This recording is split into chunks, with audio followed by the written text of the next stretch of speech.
ಈಗ ಏನು ಅಂತಾರಾಷ್ಟ್ರೀಯ ಮಟ್ಟದ ಭಯೋತ್ಪಾದನೆಯ ಫ್ಯಾಕ್ಟ್ರಿ ಅಂತೇಳಿ ಕರಿತೀವಿ ಪಾಕಿಸ್ತಾನ, ನಿಜಕ್ಕೂ ಸಹ ಅವ್ರ ಮೈ ಮೇಲೆ ಅವರೇ ಸಮಸ್ಯೆ ಹೇಳ್ಕೊಂಡಿರುವಂಥದ್ದು ಇವತ್ತು ಕಾಣ್ತಾ ಇದ್ದೀವಿ. ಹಾಗಾಗಿ ಮಾಡಿದ್ದುಣ್ಣ ಮಾರಾಯ ಅಂತೇಳಿ ನಾವೇನು ಗ್ರಾಮೀಣ ಪ್ರದೇಶದಲ್ಲಿ ಮಾತಾಡ್ತೀವಿ, ಆ ರೀತಿಯಲ್ಲಿ ಆಗ್ತಾಯಿದೆ ಇವತ್ತು ಪಾಕಿಸ್ತಾನ ಪರಿಸ್ಥಿತಿ. ಇಂತಹ ಒಂದು ಸನ್ನಿವೇಶದಲ್ಲಿ ಈಗ ಆಲ್ರೆಡಿ ನಮ್ಮ ದೇಶದ ಸೈನಿಕರುಗಳು ಈಗಾಗಲೇ 3 ವಾಯು, ಭೂಸೇನೆ ಮತ್ತು ಜಲ ವಿಭಾಗದ ಸೈನ್ಯಗಳೆಲ್ಲ ಈಗ ಆಲ್ರೆಡಿ ಅಟ್ಯಾಕ್ ಮಾಡಿದ್ದಾರೆ.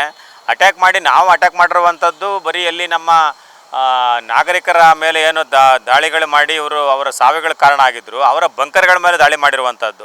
ಇವರು ಅಯೋಗ್ಯರು ಪಾಕಿಸ್ತಾನದವರು. ಅವರು ಏಕಾಏಕಿ ಅವ್ರಗಳಿಗೆ ಸಹಕಾರ ಕೊಟ್ಕೊಂಡು ಸಪೋರ್ಟ್ ಕೊಟ್ಕೊಂಡು ಉಗ್ರಗಾಮಿಗಳ ಪರವಾಗಿ ಹೋರಾಟಗಳಿದಿರುವಂಥದ್ದು. ಅವರ ಒಂದು ಹೋರಾಟಕ್ಕೆ ಏನು ಇಳಿದಿದ್ದಾರೆ, ಅದಕ್ಕೆ ಒಂದು ಸಮರ್ಥವಾದಂತಹ ಒಂದು ಉತ್ತರಗಳನ್ನು ನಮ್ಮ ದೇಶ ಕೊಡ್ತಾ ಇದೆ. ಅದು ನಿಜಕ್ಕೂ ಸಹ ಶ್ಲಾಘನೀಯವಾದಂಥ ವಿಚಾರ. ಇಂತಹ ಸಂದರ್ಭದಲ್ಲಿ ಏನು ಈಗ ನಮ್ಮ ದೇಶ ದೇಶದಲ್ಲಿ ಅನ್ನೋದಕ್ಕಿಂತಲೂ ಮೊದಲು ನಾವು ನಮ್ಮ ರಾಜ್ಯದಲ್ಲಿ ಇರ್ತಕ್ಕಂಥ ಏನು ಒಂದು ಐತಿಹಾಸಿಕವಾದಂಥ ಸ್ಥಳಗಳಿದೆ.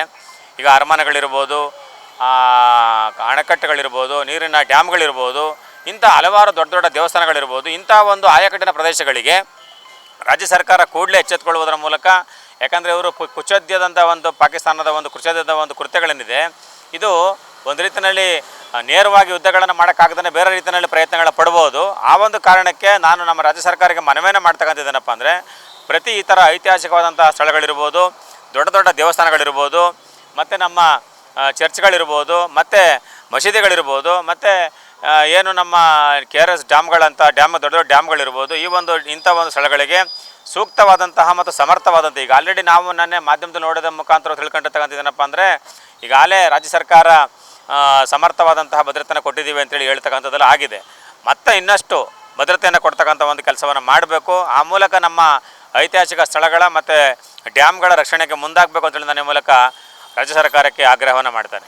ಹೌದು ಸರ್, ಈಗ ನಾವು ನೋಡಿ ಮೊನ್ನೆ ಜಮ್ಮುನಲ್ಲಿ ನಾವು ಅಬ್ಸರ್ವ್ ಮಾಡಿದ್ದೀವಿ ಮಾಧ್ಯಮದ ಮುಖಾಂತರವಾಗಿ. ನಾವು ಹೋರಾಟ ಮಾಡುವಂಥದ್ದು ಮತ್ತು ನಾವು ಅವ್ರನ್ನ ಎದುರಿಸ್ತಕ್ಕಂಥದ್ದು, ಅದು ಉಗ್ರಗಾಮಿಗಳನ್ನು ಟಾರ್ಗೆಟ್ ಮಾಡಿ ಮಾಡ್ತಕ್ಕಂಥದ್ದನ್ನು ನಾವು ಮಾಡ್ತಾಯಿದ್ದೀವಿ. ಆದರೆ ಒಬ್ಬರು ಮಹಿಳೆ ಹೋಗ್ತಕ್ಕಂಥ ಕಾರ್ ಮೇಲೆ, ಒಂದು ಇನೋವಾ ಕಾರ್ ಮೇಲೆ ಬಾಂಬ್ ದಾಳಿ ಆಗಿರುವಂಥದ್ದು ಮತ್ತು ಮಹಿಳೆ ಸತ್ತಿರುವಂಥದ್ದು, ಇದನ್ನೆಲ್ಲ ನೋಡ್ತಾ ಇದ್ದರೆ ಪಾಕಿಸ್ತಾನಕ್ಕೆ ಈ ತಾಕತ್ತು ಅಂತೇಳಿ ನೀವು ಕರಿತೀವಿ, ಆ ತಾಕತ್ತು ಇಲ್ತಕ್ಕಂಥದ್ದು ಎದ್ದು ಕಾಣ್ತಾ ಇದೆ.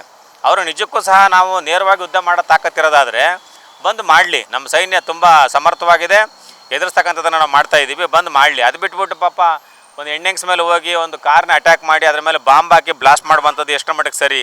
ಏನು ಇವರೇ ದೊಡ್ಡ ಹೋರಾಟಗಾರರ, ಏನು ಕದನ ಮಾಡ್ತಕ್ಕಂಥವ್ರ? ಹಾಗಾಗಿ ಈಗ ನಿಜಕ್ಕೂ ಸಹ ಪಾಕಿಸ್ತಾನ ಅಂತಾರಾಷ್ಟ್ರೀಯ ಮಟ್ಟದಲ್ಲಿ ಇವತ್ತು ಅವರ ಬಣ್ಣ ಬಯಲುವಾಗಿರುವಂಥದ್ದು ಎದ್ದು ಕಾಣ್ತಾ ಇದೆ. ಅಂತಾರಾಷ್ಟ್ರೀಯ ಮಟ್ಟದಲ್ಲಿ ಎಲ್ಲ ಈಗ ನಾವು ಸಹ ನಮ್ಮ ದೇಶದ ಪ್ರತಿಯೊಬ್ಬ ನಾಯಕರುಗಳು ಸಹ ಪ್ರತಿಪಾದನೆ ಮಾಡ್ತಿರ್ತಕ್ಕಂಥದ್ದು, ಅಂತಾರಾಷ್ಟ್ರೀಯ ಮಟ್ಟದಲ್ಲಿ ಇಂಟರ್ನ್ಯಾಷನಲ್ ಫೋರಮಲ್ಲೂ ಸಹ ನೀವು ಭಯೋತ್ಪಾದನೆ ನಿಲ್ಲಿಸೋದಕ್ಕೆ ನಾವು ಸಮರ್ಥವಾಗಿ ಹೋರಾಟವನ್ನು ಮಾಡ್ತೀವಿ, ನಮಗೆ ಸಹಕಾರವನ್ನು ಕೊಡಿ ಅಂತೇಳಿ. ಆ ಮಟ್ಟದಲ್ಲಿ ನಿಟ್ಟಿನಲ್ಲಿ ಎಲ್ಲ ರಾಷ್ಟ್ರಗಳು ಸಹ ಸಹಕಾರವನ್ನು ಕೊಡ್ತಾ ಇದೆ. ನಾಗರಿಕರುಗಳನ್ನ ಬಲಿ ತಗೊಳ್ತಕ್ಕಂಥದ್ದಕ್ಕೆ ಉಗ್ರಗಾಮಿಗಳು ಮಾಡ್ತಾ ಇದ್ದಾರೆ, ಅದು ಸರಿಯಲ್ಲ. ಈ ಒಂದು ಉಗ್ರಗಾಮಿಗಳನ್ನು ಈ ಭೂಮಿಯಿಂದ ಬೇರೆ ಸಮೇತ ಕಿತ್ತಾಕಲಿಲ್ಲ ಅಂತಂದರೆ ನಾಗರಿಕ ಸಮಾಜ ಶಾಂತಿಯುತವಾದಂಥ ಜೀವನ ಮಾಡೋದಕ್ಕೆ ಆಗಲ್ಲ ಅನ್ನೋ ಕಾರಣಕ್ಕೋಸ್ಕರವಾಗಿ ನಾನು ಸಹ ಒಂದು ಮನವಿಯನ್ನು ಮಾಡ್ತಕ್ಕಂಥದ್ದೇನಪ್ಪ ಅಂದರೆ, ಇದು ಸಮರ್ಥವಾದಂತಹ ಸಂದರ್ಭ. ಯಾವುದೇ ಕಾರಣಕ್ಕೂ ಉಗ್ರಗಾಮಿಗಳು ಈ ಭೂಮಿ ಮೇಲೆ ಇರಬಾರ್ದು, ಇವರು ಸರ್ವನಾಶ ಬಿಡಬೇಕು. ಆ ರೀತಿಯಲ್ಲಿ ಹೋರಾಟಗಳನ್ನು ಮಾಡಿ ಇವರನ್ನು ಪೂರ್ತಿ ಭೂಖಂಡದಿಂದ ಡೆಸ್ಟ್ರಾಯ್ ಮಾಡಿ ಬಿಸಾಕಿ ಇವ್ರನ್ನ ಅಂತೇಳಿ ನನ್ನ ಒಂದು ಮನವಿ ಕೇಂದ್ರ ಸರ್ಕಾರಕ್ಕೆ.